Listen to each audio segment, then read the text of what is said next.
ಈ ನಡುವೆ ನಿಶಾ ಯೋಗೇಶ್ವರ್ ಅವರು ಕಾಂಗ್ರೆಸ್ ಸೇರ್ಪಡೆ ವಿಚಾರಕ್ಕೆ ಸಂಬಂಧಪಟ್ಟಂತೆ ಉಪಮುಖ್ಯಮಂತ್ರಿ ಡಿ ಕೆ ಶಿವಕುಮಾರ್ ಅವರು ಕೂಡ ಮಾತನಾಡಿದ್ದಾರೆ.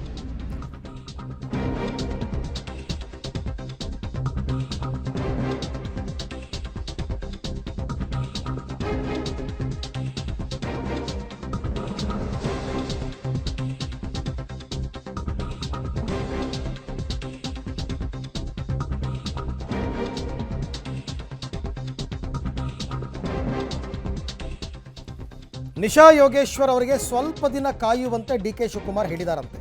ಅಪ್ಪ ಮಗಳನ್ನ ದೂರ ಮಾಡಿದ ಅಪಕೀರ್ತಿ ನನಗೆ ಬೇಡ.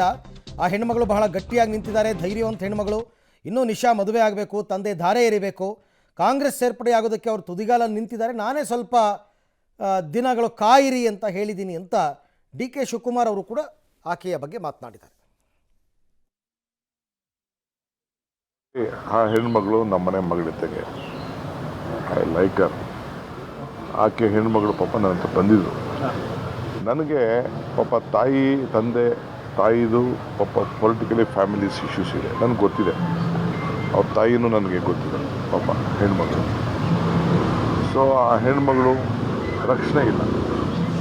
ನನ್ನ ತಂದೆ ಸ್ಥಾನದಲ್ಲಿ ಸ್ವೀಕಾರ ಮಾಡಬೇಕು ಅಂತ ಕೇಳೋದು. ನನಗೇನಂತಂದರೆ ರಾಜಕಾರಣಕ್ಕೋಸ್ಕರ ತಂದೆ ಮಗಳನ್ನ ಬೇರೆ ಮಾಡೋದು, ಮದುವೆ ಮಾಡಬೇಕು, ಹಾಲು ತುಪ್ಪ ಹಾಕಬೇಕು, ಇದನ್ನು ಅಕ್ಷತೆ ಹಾಕಬೇಕು. ತಂದೆ ಸ್ಥಾನದಲ್ಲಿ ತಂದೆ ಮಾಡೋದು ಸೂಕ್ತ. ಅದು ನನಗೆ ರಾಜಕಾರಣದಲ್ಲಿ ತಂದೆ ಮಗಳನ್ನ ಬೇರೆ ಮಾಡೋದು ನನಗೆ ಇಷ್ಟ ಆಗಲಿಲ್ಲ. ಪಾಪ ಬಂದು ಕೇಳಿಕೊಂಡ್ಳು. ಅವ್ರ ನೋವು, ಅವ್ರ ಫ್ಯಾಮಿಲಿ ಇಶ್ಯೂಸ್ ಎಲ್ಲ ಬಂದು ಹಾಲು ತುಪ್ಪ ಅಂದರೆ ಇದಾಗ್ತಾರಲ್ಲ,